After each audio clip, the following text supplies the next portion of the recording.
Welcome. I'm E.G. Marshall. And perhaps you've come to look upon me as the master of the macabre, your escort into the eerie. And in all honesty, I can say that I am happy you have this opinion of me. I'll admit to an affinity for tales of the supernatural, and even a sneaking fondness for ghosts. Some ghosts, that is. I cannot say that I have liked every ghost I have met, because in my experience, there can be some very unpleasant ghosts. Our mystery drama, Voices of Death, was written especially for the Mystery Theater by Murray Burnett and stars Mandel Kramer and Ralph Bell. It is sponsored in part by Sign-Off, the Sinus Medicines, and Anheuser-Busch Incorporated, brewers of Budweiser. I'll be back shortly with Act One. Hello, Ms. Goldilocks here, and welcome to my professional taste-testing laboratory. Oh, Papa Bear, could you bring that case of sugar-free Diet 7-Up over here? Another case? Miss Goldilocks, you're drinking the sugar-free Diet 7-Up like there's no tomorrow. You can't still be taste-testing it. Oh, no, Papa Bear. Sugar-free Diet 7-Up has already earned my seal of approval. It's fresh, light, natural, delicious. I drink it because I love its taste. Now hurry up. Okay, here. This sugar-free Diet 7-Up really tastes delicious. Ladies, if you're tired of switching from one diet drink to another, take some advice from Ms. Goldilocks. Try sugar-free Diet 7-Up and you'll say, yes, this one's just right. I'll bear witness to that, Goldie. Instead of working your money up the savings ladder, why not start your savings right at the top with Suburban Savings 7.50% savings certificates? Suburban Savings in North Jersey is paying a top 7.90% effective yield on all new 7.50 savings certificates, and Suburban guarantees it for 4 to 10 years. A $2,500 minimum is all you need to get started at the top. Suburban Savings compounds interest from day of deposit paid quarterly. So you get not only interest on your savings, you get interest on interest. Early withdrawal prior to maturity is subject to a substantial penalty. Start your savings at the top, earning a top 7.90% effective annual yield at any of Suburban's offices in Bayonne, Edgewater, Elmwood Park, Emerson, Hackettstown, Morris Plains, Nutley, Paramus, and Sparta.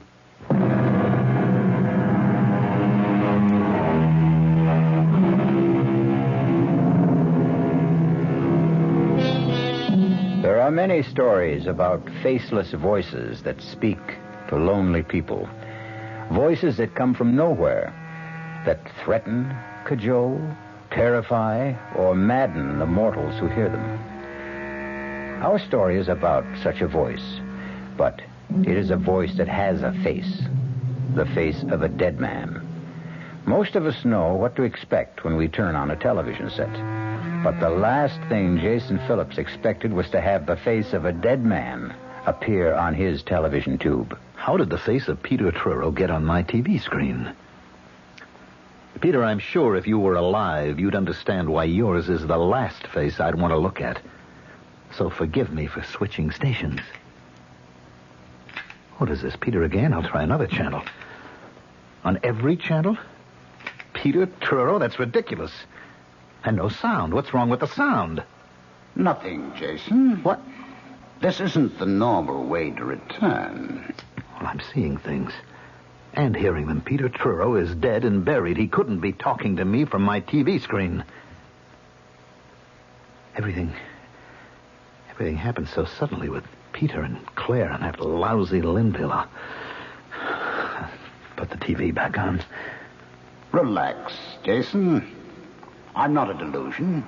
I realize that my talking to you this way must be quite a shock, but you're really seeing and talking with Peter Truro. Oh, sure. Peter Truro, who's been dead and cremated for 10 days. The body, yes, Jason, but nothing else. Now, just as soon as we complete our business, you'll be rid of me, and you'll be happy. You keep talking about business. What kind of business can we have? You're going to do a little job for me, Jason. You're going to kill my wife. There's absolutely no point in your turning off the television, Jason. You're a fraud, Peter. I don't know how you got into my set, but you're a fraud. Come on now. You're not going to claim that you're still upset because, after all, I am a ghost? Well, of course. It's a perfectly natural occurrence, isn't it? Everyone who watches television sooner or later finds himself face to face and talking with a ghost every time he turns on his set. Well, what you're really telling me is that you're afraid I'm not a ghost at all, but a figment of your imagination. And you find that strange. You don't think that that's enough to upset me? Of course it is, Jason. Like Hamlet, you're wondering about your brain. Yes, I am. Well, I can take that worry off your shoulders. How? Suppose Claire comes to see you. Claire? What would she want? An attack of conscience, guilt, whatever you may want to call it. But, Jason, I will make Claire visit you. And then we will talk again.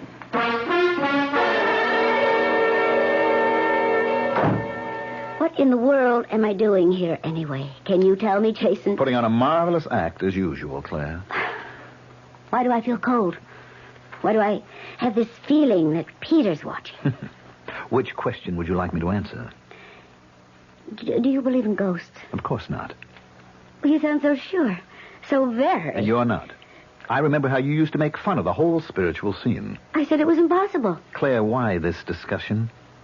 What made you phone me and come here to talk about... I've been having dreams. Dreams? Well, I'm no psychiatrist. Yes, dreams about Peter. He keeps telling me to come to you and explain about... Well, you know, how you lost the part in the play, and I'm not making very much sense, am I? No, you're not. I don't know why you came here, but I know damn well you'd better leave.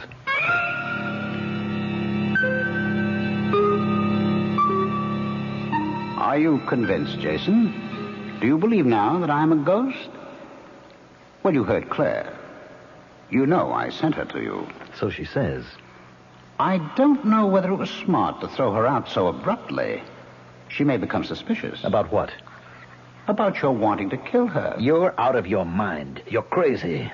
Remember how you felt when Claire told you that she was replacing you in the part that I had picked for you in Cries of Dissent?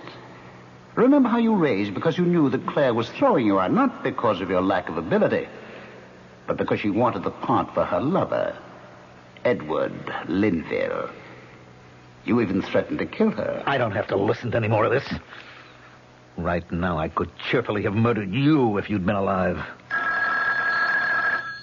Hello. Jason, this is Claire.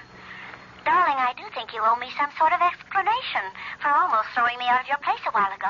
Claire, my love, the only thing I owe you is a punch in the mouth, and if you were a man, I'd be happy to give it to you. Are you going to be with us long, Mr. Phillips? Well, that depends. You'll find all sports and great weather at the Clarkstown Inn. You will be in 4:45. If there's anything you want, don't hesitate to ask. Now, before I call a leader, I think I'd better see if Peter is still with me. Here I am, Jason. You didn't think you could run away from me, did you? I wasn't sure, but I was hoping. I'm curious about one thing. Why did you pick this God-forsaken little town as a place of refuge? Because I happen to have been born right here in Clarkstown. Ah. Then this is an attempt to recapture the safety of your childhood. That's very touching, Jason. I've had enough of you tonight, Peter. Time for me to do what I came here for in the first place. Talk to an old friend.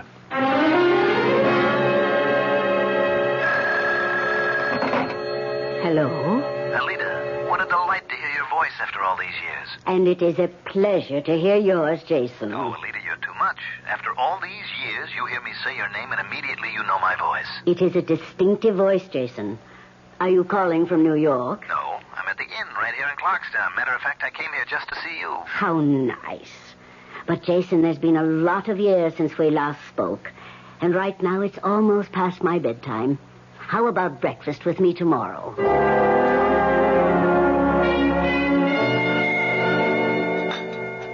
More coffee, Jason. No, thanks, Alida.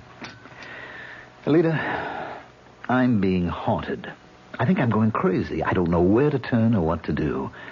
That's why I came to see you. Do you think you can help me? If you'll calm down, maybe. Well, you just don't know what it's like. And I can't find out unless you tell me. Do you know this ghost? Of course. It's the famous Broadway producer, Peter Truro. I read about his death. It was only a short time ago. That's right. And he's been after me for the past 2 weeks. How does this haunting manifest itself? Through television. Every time I turn on a TV set, it's Peter's face that appears. I can't get any other programs, just Peter Truro. What does he say to you? Well, that's what's got me scared. He's asking me to kill his wife. What frightened you, Alita? Why? Well, Jason, as I remember you, when you were a boy, you were not particularly psychic or even sympathetic to psychic phenomena. That's right. In order to help you, I must find out why the ghost of Peter Truro chose you as his instrument in the first place. Can you? I can try. But not this morning. Can you come back tonight for another seance? Like the one you remembered as a boy? That's why I came. I'll be here, Alita.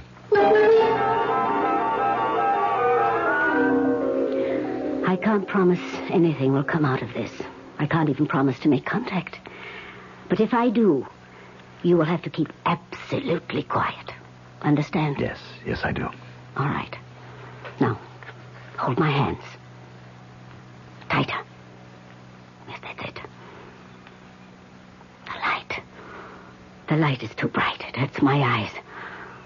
I can't see. Better, yes. That's better. Now, I see. I see you quite clearly. Jason, why did you do this? Just when we two were getting along so well, you went and brought this stranger in. Well, Peter, Jason, you must keep quiet. You promised. Let him talk for himself. We have some wonderful chats when we're alone. Jason is a friend of mine. He has asked my help. Why did you choose him to torment? It is I who am in torment. You must know that. It is I who cannot rest until a vow has been kept. What vow? The marriage vow. Has it not been kept? Did you not plight love till death do us part? No. Our vow was to remain faithful and loving forever. We changed the marriage ceremony, and the vow has not been kept. And I seek revenge. I will have revenge. I will. Alita, are you all right? Yes. Yes. I will be fine. Just give me a moment. You sure you're going to be all right? Yes, I am sure about me. But I am worried about you, Jason. I am not sure about you.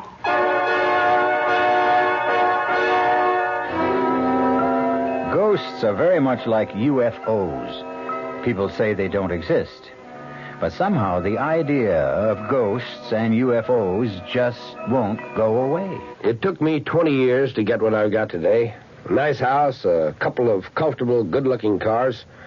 Then along came all the concern about miles per gallon. They say one of my cars ought to be a small car. I say, okay, show me a small car that's good enough to make a big car guy like me happy. They say, look at a Buick. I say, go on, Buick doesn't even make small cars. Look at the Apollo, they say. So I looked. Buick does make a small car. But this one's got some room and comfort. And something else. A 6-cylinder engine and a standard 21-gallon gas tank. Put those together and you've got range. Well, that's just important to me as miles per gallon. So I consider everything about the car, the economy naturally, but also how nice it was inside and how smooth it was. And I bought the Apollo. There's nothing wrong with a small car. As long as it's a Buick. Apollo. The Buick of small cars. Hey, ma'am, what's for dinner? Hey, ma'am, what you got? Here's ShopRite's suggestion for a delightful cookout dish. Boneless top round or sirloin tip steaks, just $1.69 a pound. Delicious cooked over the coals, just as delicious pan-broiled indoors. For a busy night, here's a quick dinner idea. Freezer Queen family-size frozen casseroles, all varieties except beef, just 99 cents for the 2-pound size at ShopRite. For dessert, Pepperidge Farm Layer Cake, 17-ounce box, 69 cents in ShopRite's frozen food case. Cooking out or cooking in, ShopRite has the answer. She loves the family. She wants the best. She does all that she can do. She lets ShopRite do the rest. Hey, Ma, what's for dinner? ShopRite has the answer. This is WOR New York and RKO General Station.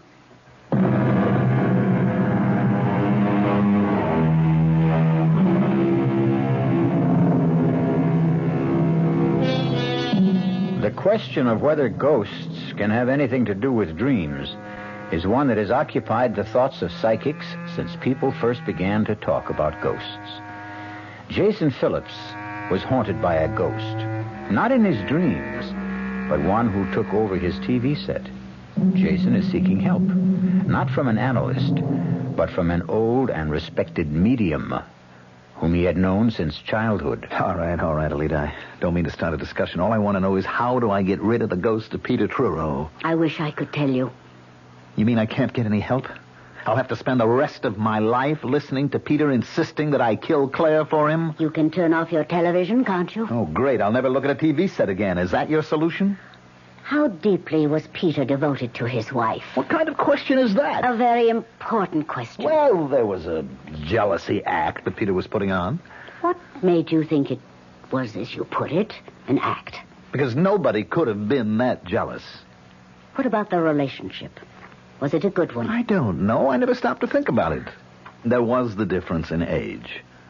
I mean, Peter was some 18 years older than Claire, and he was Broadway's outstanding producer, and she was an actress. Are you trying to say that Claire married Truro to advance her career? That she didn't love him? Well, there was no question that Truro worshipped Claire, that he'd do anything for her. She liked Peter, but, well, I think the feeling was deeper on his side than hers. And how did you feel about Claire? Alita, I don't see the point of all this. Ghosts do not choose people to haunt unless by design. In order even to begin to help you, we must try to find out why Peter Truro chose you as an instrument for his vengeance. How do you feel about Claire? Well, I'm certainly not fond of her. After all, she was responsible for my losing the part in Cries of Dissent. You wanted to kill her. Don't be ridiculous. You sound just like Peter. You won't admit it to yourself. But you're secretly delighted with the idea of punishing Claire Truro. And there is no way you can get rid of Peter Truro until you do. Welcome home, Jason. So nice to be back with you. Cut it, Peter. I liked your friend Alita. Oh, I'm glad. Well, now that your investigation has proved that I'm really a ghost and not something your imagination cooked up, we can get down to specifics about killing Claire. Now, let's get this straight. I evidently can't stop you from appearing on my TV screen. But I am not going to kill anyone. Not even Claire. I'll show you how you can get away with it. I'm not interested. What can you lose by sitting down and picking up a piece of paper and a pen? I don't know. Admit you're curious. All right, I'm curious. Oh, come on, Jason. You know we both burn for revenge.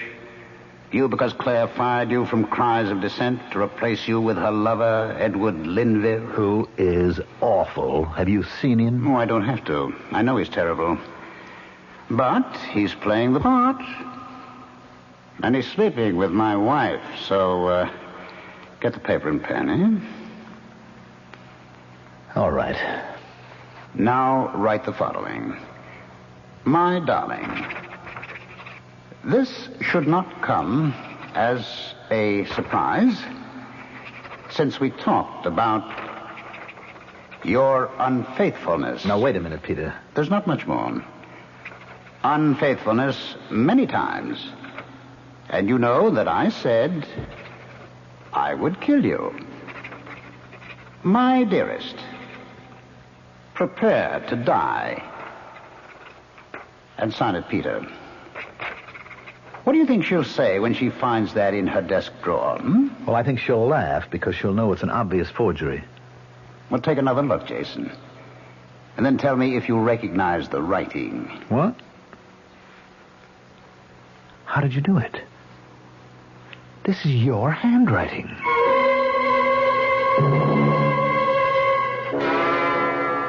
Please, Edward, don't make me look again. Darling, you must. This thing has gone too far for you to give in to it now. Now, please open the drawer. What if I find another of those horrible notes? You won't find any more. I've had the only key to the drawer in my pocket for the past 2 days. Oh, can't we just let it go for now? Open the drawer. Now, here's the key, darling. What was it? Another note. Another one. Well, that's impossible. Let me see. No, don't. It's impossible, you said. Impossible. All right, Edward, read what it says. Read it. And tell me it's impossible. I think we should go to the police. And tell them what?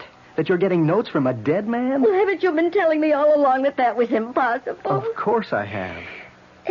Then we can go to the police and tell them that some vicious practical joker's blackmailing me. He hasn't asked for anything. Oh, he's building up to it. I know he's building up to it. Who is he? That's the big question. Who is doing this and how? I'll swear that the notes are in Peter's handwriting, and any handwriting expert will swear to the same thing. Then maybe we should ask the police to begin looking for a master forger? I thought you said we shouldn't go to the police. Well, I have an idea. Now, it may be crazy, and I don't know whether or not it'll help, but it's an idea. I'll do anything to stop this nonsense. Well, maybe we should find a spiritualist and have a consultation. Who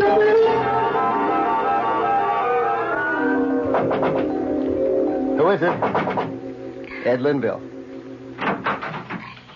Well, if I say I'm surprised, I'm sure you'll understand. Completely. And I'm sure that you'll understand that I wouldn't be here in your apartment unless I thought it was very important. Granted. I'm here because I can't help feeling there's some connection between you and some crazy notes Claire's been getting. Notes? Don't think I understand.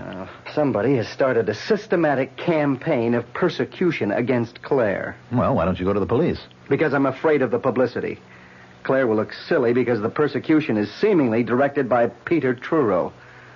Well, she can't be serious. How could Peter That's what everyone's reaction is, because I can't explain the notes. That's the second time you've mentioned notes. They're vicious, handwritten little jottings, all reminding her of some silly vows that she had made with Truro before they were married. And they threaten her life. They're all signed by Peter Truro. Well, it's impossible. That's what I said. Claire insists that the handwriting is Peter's. It's been checked by 3 handwriting experts. All 3 say Claire's right. The handwriting is Peter's. Well, that still doesn't explain what brings you here to see me. I told you, Claire's sensed there's a connection. She told me she came to see you. Yes, she did. And she told me you behaved rather strangely. Look, I know you're worried about Claire, so I'm giving you a lot of latitude, but you're really beginning to annoy me, Linville. I'm just trying to find out why you got so angry with her when she was only talking about her dreams. She came here, I thought, to ask my forgiveness for the raw deal she gave me in Cries of Dissent. A deal which you were part of. Now, why should I sympathize with Claire and her problems? We were never that close before Peter died, and as far as you're concerned... Can you forget that I replaced you? You don't have a right to ask me to forget. Oh, yes, I have. And I'm going to get some answers, or the cops are going to get some information, even if it means bad publicity. The cops? Claire and I went to a medium. We showed her the notes. We told her all we knew. She held a seance, and she came up with your name. And that's what you're going to tell the cops? That and the fact that you're mad because I replaced you in Cries of Dissent. You've had this coming, and now you're going to get... I'll kill you, so help me, I'll kill you.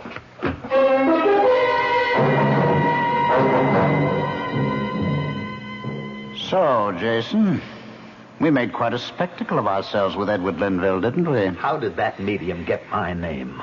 She must have been extraordinarily perceptive. You know that it was a she. You're in on this. Oh, really, Jason? You're becoming paranoid. Since I'm obviously depending on you to kill Claire for me, it would be extraordinarily stupid for me to have you suspected even before the crime. Nobody is going to be suspected because there isn't going to be any crime. Oh, your adrenaline's still working overtime because of that scrap with Linville.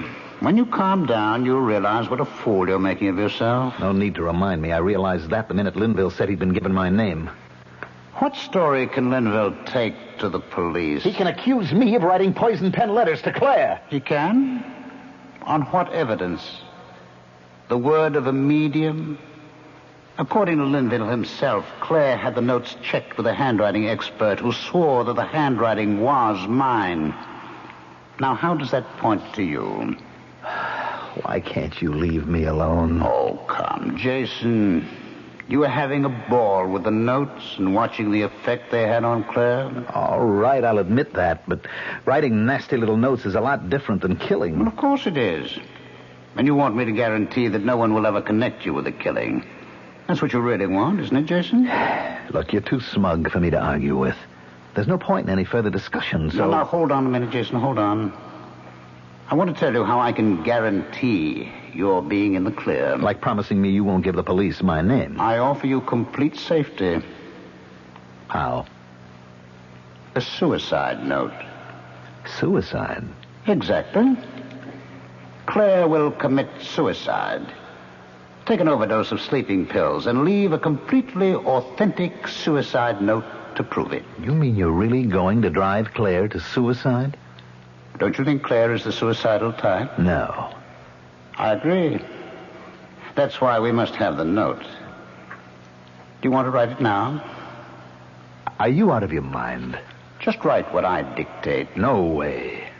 We are going to say that she just couldn't stand the idea of betraying me and breaking her solemn marriage vow. Now, you're not going to mention me, are you? Well, of course not. Somebody will remember that the earlier notes dealt with me and Linville. That's why we'll just stick with her guilt about betraying me. You see how careful I'm being about involving you? Yes, but you want me to write the note. You must. I guarantee the handwriting experts will all swear the handwriting is genuine. In addition, it will be on her special stationery, of course. And how are you going to arrange that? You are. You are going to be invited to a party. A bash that Claire will be giving next week. And while you're there, I'll arrange to show you the room where Claire keeps her stationery and the desk. Oh, forget it. Haven't you ever heard of fingerprints? Mine will be all over the place. Pick it up, Jason. That's Claire calling with your invitation. Congratulations, Jason. You accepted Claire's invitation with just the right amount of reluctance. How did you know that Claire would call? Oh, you must grant me certain ghostly secrets of the trade. It should reassure you about our chances of pulling off a successful murder. I thought you said suicide. Yes, I did, but to be quite accurate, I should have said apparent suicide. We both agreed that Claire wasn't the suicidal type. Then what was all that talk about sleeping pills and a suicide note? Just talk? By no means. Well, she's not going to take an overdose of her own free will. That is where you come in, Jason. You'll have to see to it that she takes them. We'll work that out somehow. The devil we will. This is where I get off, Peter. I'm finishing with you once and for all, even if I have to smash the set. We're past that, Jason, old boy. What? Wait a minute. The set's off. I hear you. Why can't I see you? Of course the set is off, Jason. But now we have such a close relationship that I don't have to depend on a mechanical device to communicate with you. From now on, Jason, I'm your friend and faithful companion. Who was it who first said, with a friend like that, who needs enemies? Oh, well, it really doesn't matter. What matters is that a ghostly voice has taken control of Jason Phillips.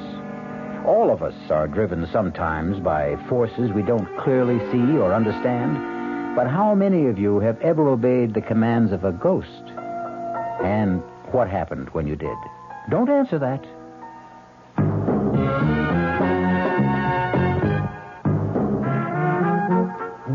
Some beer drinkers have funny ideas about beer. They think beer improves with age, like wine. Well, find a brewmaster, though. You'll find a beer drinker who knows better.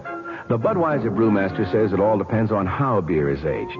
Just letting beer sit in lagering tanks makes it older, not necessarily better. That even goes for keeping a case around the house for a couple of months. But there is one kind of aging that's good for beer. The Budweiser kind. Beechwood aging.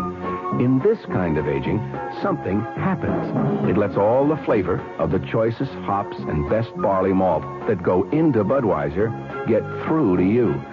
Sure, it takes more time and trouble to brew Budweiser that way, but brewing beer right does make a difference. Anheuser-Busch, St. Louis. Eyeglass wearers, why buy glasses without a guarantee? Especially the kind of guarantee you get at the 15 Hillman Cohan Vision Centers in New Jersey. It's a unique you bust 'em, we fix 'em guarantee, and it comes with every pair of glasses they dispense. If they break, take back the pieces and they'll fix or replace them unconditionally for 1 whole year. Who else gives you such a guarantee? And such an unbelievable selection. Hillman Cohan Vision Center. Everything for everybody who wears or buys eyeglasses, including complete 1-hour service for most glasses, satisfaction assured. No wonder Vision Center is growing so fast. Check out the one nearest you. They're all open daily, 10 to 9, Saturdays till 5. Put on a happy face at your Vision Center. Get 1-hour service in the Great Eyeglass Guarantee at 2 Hillman Cohan Vision Centers in Wayne, Route 46 opposite Willowbrook, and in Wayne Hills Mall, Hamburg Turnpike. Bank AmeriCard and MasterCharge accepted.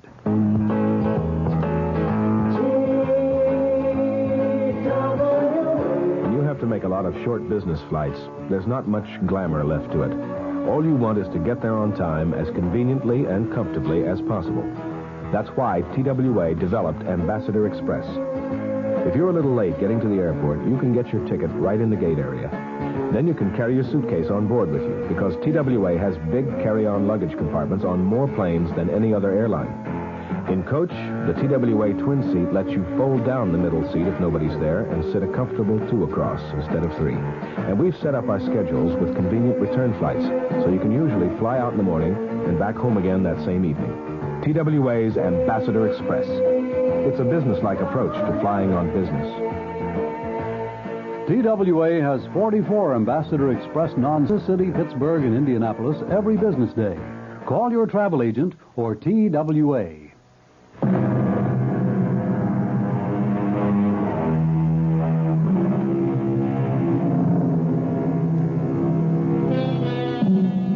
People who hear voices either tell no one or lay themselves open to all sorts of risks, not the least of which is ending up on a couch. Actor Jason Phillips has been hearing the same voice for weeks. A voice of a Broadway producer who keeps urging Jason to kill the producer's actress wife. Jason is now disturbed enough to seek help from a distinguished and brilliant psychiatrist. The whole purpose of our talks, Jason, depends on your deciding what is important. Now, obviously, your losing the part in Cries of Dissent was a real shock to you. Well, it would be to anybody. Of course, but what about Claire Truro? What was your relationship with her before that? It was friendly, casual. I mean, after all, she was Peter's wife, and he made no bones about how he felt about her. Were you attracted to her? She's a very good-looking woman. That's not what I asked. Oh, I guess maybe, but nothing earth-shaking. And how did she feel about you? I don't know. I think it might be wise if you could recreate the day she told you she was replacing you in Cries of Dissent. Well, I don't know if I can remember all of it. I came to the theater that day about the same time as usual. Rehearsal was scheduled for 11. I got there about 10:50. I was sitting in my dressing room when I heard a knock on the door. Come in. I'm glad you're early, Jason. There's something I want to talk to you about. Fine. Well, I need the script. No. Jason, darling, this isn't going to be very pleasant. Well, the last few weeks haven't been very pleasant. This is something I know is going to hurt you, and I wish... How I wish... You're not making sense. I've never done this before. I've never fired an actor before. Fired an actor? You mean I'm out of the play? I'm afraid so. But why? Why? You know I'm good in the part. You know what the part means to me. Why would... I think you're beginning to understand. Believe me, Jason, Does Linville mean that much to you? Well, you knew I knew you were seeing a lot of him, but I didn't think that... Well, isn't this very sudden? Peter's only been dead a few days. Edward Linville and I... Well, we go back a long way. Claire, I don't want to hear any stories of old love affairs. It's not going to make me feel any differently about the kind of deal you're giving me. I don't suppose I could expect you to feel any other way. Come off it, Claire. You cut my heart out and you want to be forgiven? You'll get your full salary for the run of the I don't need it. I'll take my 2 weeks' notice. I'll be in touch with your agent. Goodbye, Jason.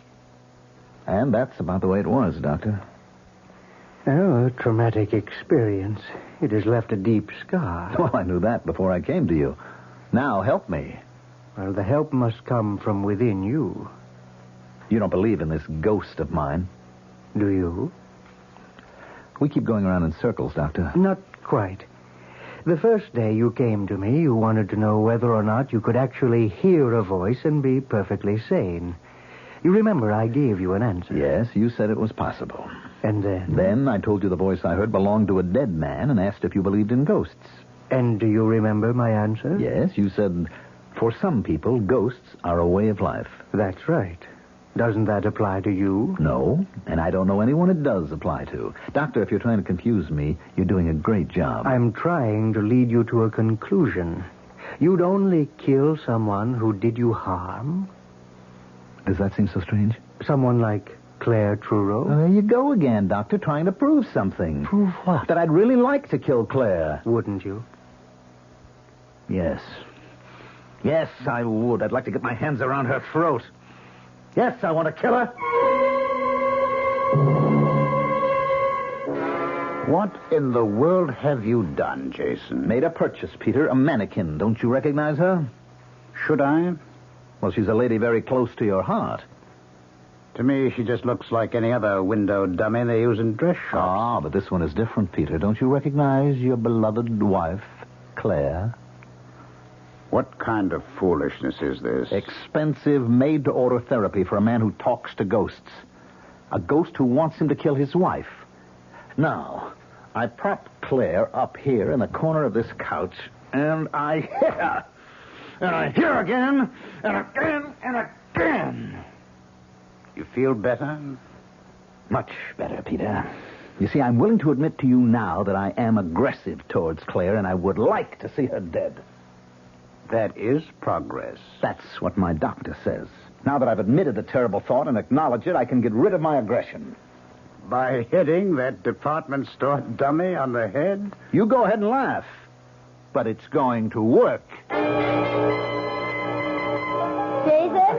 Jason, over here. Oh, great party, Claire. Thank you, Jason. I want you and Edward to shake hands right here now. Of course. Go on, Edward. Go on, shake hands. Well, I think I made a fool of myself, Jason. Well, you don't have a monopoly on foolishness. I kind of lost my head, too. Well, it's all over now. And even though Edward said I shouldn't, I have to ask a favor, Jason. Go right ahead. Well, you know that little church around the corner from your apartment? You mean St. Anthony's? That's it. They have a theatrical about this time every year, and I've known Father Kinsolving for years and years, and, well, I always donate some costumes, and I was wondering if you'd be kind enough to drop them off for me. No trouble at all. I'd be happy to. You see, Edward, what you called my silly brainstorm turned out to be not such a bad idea at all. Welcome home, Jason. Did you enjoy the party? Matter of fact, I had a ball. I see you have the clothes with which you can dress that ridiculous dummy, so it looks even more like Claire. These are costumes that I have to give to St. Anthony's. Well, try one of them on the dummy. You'll find it will make your therapy more effective. Go on. I like that blue dress. Wait a minute. Did you have anything to do with this? Of course, I put the idea into Claire's head of asking you to deliver the costumes. I think it's going to please me to see a more lifelike Claire in your living room and give you a good deal more of satisfaction. All right, Doctor, I'll admit I do feel better. But all that pummeling and smashing at the model of Claire hasn't stopped me from hearing Peter's voice. Do you also see him? Only when I turn on the TV. I don't bother with that anymore. But I am still confused. You and I have these long conversations and... You were about to say? Well, I don't know. There are too many things that can't be explained away because of my aggressiveness. Those notes and the fact that they were judged to be in Peter's handwriting. Which you've often seen enough on checks and letters. I'm not that good a forger. All right, Jason. What is the alternative? I don't understand. We've come a long way since you first came here. Let's assume that you didn't forge the notes. You know who wrote them, but someone else dictated them. And the same person guided your hand. Now, who could that person possibly be? I've been telling you, the ghost of Peter Truro. And this same ghost influenced his wife to give you costumes to deliver to a church for a theatrical. He says he did. This, then, is the alternative you must face. That there is a ghost. That he is the ghost of Peter Truro, and that he is haunting you. And that I believe in that ghost? Don't you? I'm afraid I don't have any choice.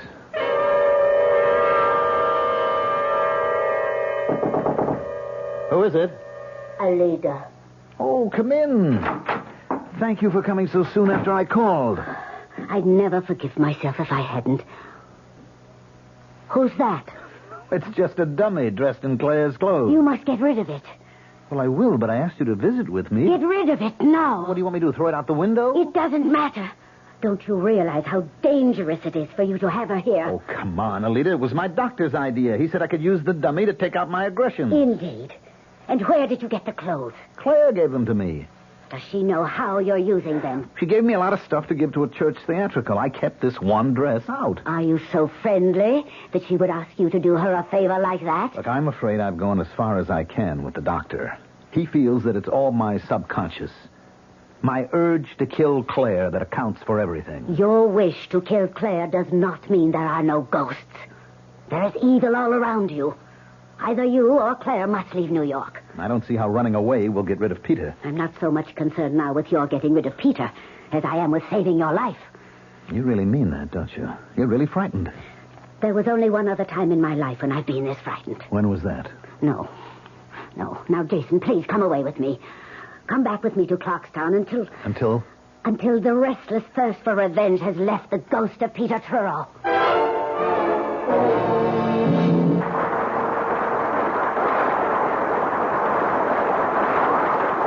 You were sensational tonight, Claire, my love. Thank you, Edward. Shall we eat something before we go home? No, I'll meet you at the house. I have to go someplace first. Oh, very mysterious. Well, it's important. You care to tell me? I'm afraid you disapprove. Well, if it's what I think it is, I certainly will do more than disapprove. Oh, be a darling and don't ask any questions. I'll tell you all about it when I get home. Now, Claire, I have to get this makeup off, and You're not going. Now, don't be silly, Edward. You don't even know where I'm going. Stop treating me like a child, Claire. It's obvious that you're taking that last note seriously. I want these notes to end. I want this whole situation to end. Can you promise me that you can stop it, Edward? No, but... This last note says I'll have all the answers if I go alone to Jason's apartment. And you believe that? It also says I'll find the door open. I'm going there. And if the door's open, I'll go in. But, Claire... You know where I'll be. And if I'm not home in an hour, you can come after me. Call the police or do anything you want.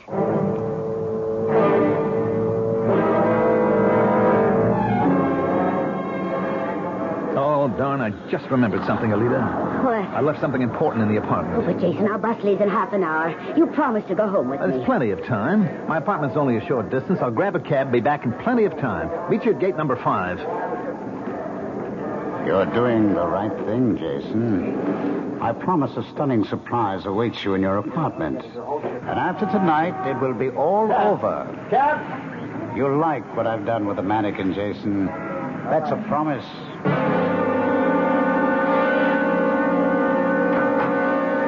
The door is open. That part of the note is right. Jason? Jason, are you home? Oh, darn. Where are the lights? Oh, what's this? Jason, you're not playing some silly game, are you? Oh, a dummy. Some kind of store figure. Jason, whatever you're up to, get this thing away from me. It's just where a dummy belongs, on the floor. Jason, I'm too old to be afraid of the dark. I'll just sit and wait for you. And if you don't come soon, Edward will be here. I'm warning you. Oh, I thought mentioning Edward would do it. Switch on the light, Jason. Oh, Peter, this is what your surprise is. You've made the mannequin talk. Marvelous, Peter. Who are you talking to, Jason? Please turn on the light. Thank you, Peter. This is really wonderful. Perfect. Jason! Are you mad? And the throat feels like real flesh. My hands are closing around real flesh. I don't know how you did it, Peter. Jason, you're killing me. Jason, stop. That finishes you once and for all. Now, a little light. Clear. Clear. It's really clear. Of course, Jason. I've kept my promise, and you've done the job. Now you're rid of me forever. Goodbye, Jason. Claire. Claire, I've really killed you. No. No. Oh, no.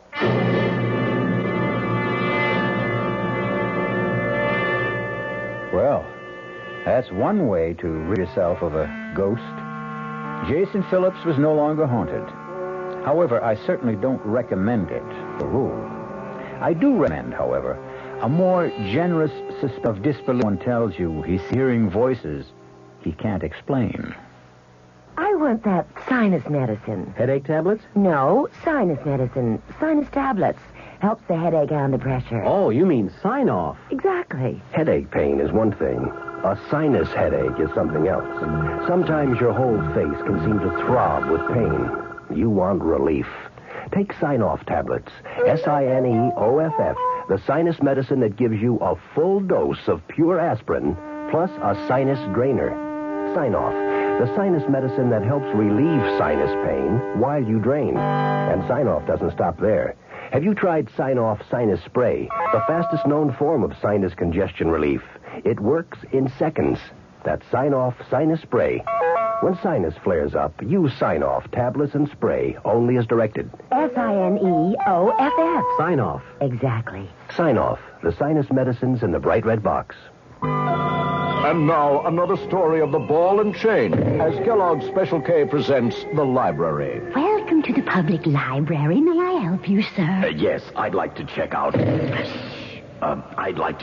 Famous Laundromats of the World by Audrey Schnorbart. Sir, excuse me, but isn't that ball and chain you're wearing just like the ones they use in the Kellogg's Special K commercial? This ball and chain? Yes, that one. How are you going to get rid of it? Well, lots of good exercises, and by eating smart at every meal, starting with the Special K breakfast. Don't you have to watch your calories? Yes, and the Special K breakfast is less than 240 calories. Less than 240 calories? Right. A 1-ounce bowl of high-protein Special K, 4 ounces of skim milk, tomato juice, and coffee. It's really tasty, and it's going to help me get rid of this ball and chain. I'd say it's long overdue, get it? Your happy ending could begin with the Special K breakfast from Kellogg's. Commuting. We're big on that. Time is money in the business world. That's why Ozark offers commuter flights that get you there and back the same day. Don't ever let a few hundred miles stand between you and big business opportunities. If you're long on work but short on time, let Ozark make your day pay off. Commuting, we're big on that. Go Ozark Jet to Champaign, Urbana, Peoria, and Springfield, Illinois. Call Ozark or your travel agent. Our cast included Mandel Kramer, Ralph Bell, Evie Juster, and Bob Caliban. The entire production was under the direction of Hyman Brown. Radio Mystery Theater was sponsored in part by Buick Motor Division, the Kellogg Company, makers of Kellogg's Special K cereal and new sugar-free Diet 7-Up. This is E.G. Marshall inviting you to return to our Mystery Theater for another adventure in the macabre. Until next time, pleasant dreams.